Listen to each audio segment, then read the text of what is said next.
Stefano, it's a little bit chilly outside right now, but we have a major warm-up coming later on. That's Not necessarily over the weekend. Listen, that's what's going to get us through the chill, though, and the cold mornings this weekend is knowing. We have stunning new video obtained by News 4 Investigates. So we have shown you the car crash that happened after 4 teenagers escaped from DCS Saturday night.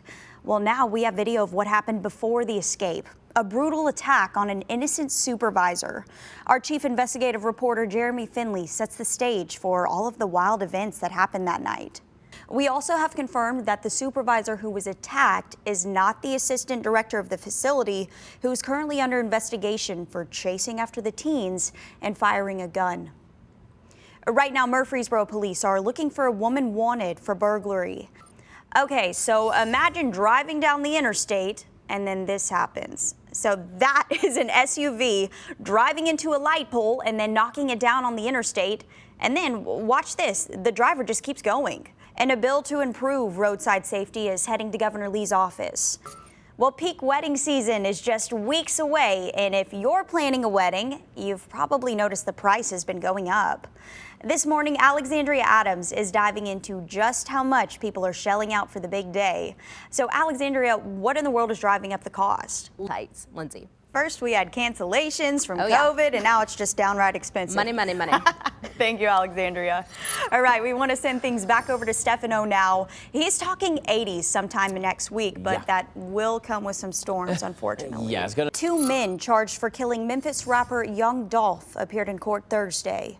Justin Johnson and Cornelia Smith appeared for charges related to the rapper. 446 and Hopkinsville police are investigating 2 shootings that happened Thursday afternoon. And confirmation hearings for Ketanji Brown Jackson have officially wrapped up. Jackson did not testify Thursday on day 3 of the hearing. Well, it took a while, but James Littleton from Nashville is one step closer to being a full-time chef. He doesn't have the building yet, but he does have the food, and it roams around Nashville almost every single day. News 4's Terry Bolger shows us. Right now, police are searching for a red Mazda involved in a hit-and-run crash. Today, a jury will begin deliberations in the trial of a former nurse. The state did go on to say that this was not an indictment of the nursing community as a whole. The jury will be back today for more. A new overnight, a man is facing charges after police say that he pulled a knife inside of a Broadway bar.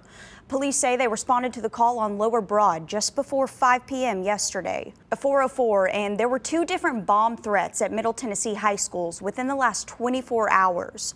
The first was down in Murray County at Columbia Central High School. And Governor Bill Lee spent some time out in West Tennessee talking with business leaders about how to curb inflation. This after announcing a proposal to suspend the tax on groceries. And the city's early plan to buy the Global Mall in Southeast Nashville has created buzz around the community. The once buzzing shopping area has been kind of a dead zone for years. Smyrna police say 2 men wanted for a shooting earlier this week have been picked up in another state. David Sands and Matthew Gee are both behind bars in Mississippi. One mid-state family is getting creative to help out Ukraine. They're finding ways to connect to the people fighting overseas through radio. News 4's Marissa Sulik explains. To leave a message, we have that number posted on our website right now, WSMV.com. And new this morning, according to the CDC, almost all Tennesseans live in communities with low COVID rates. 91 Tennessee counties are officially in the green. 419, and this morning, the immersive Van Gogh exhibit needs to pass some final inspections before it can officially open its doors. The Small Business Association is taking steps to make sure that tornado victims know they're still there to help.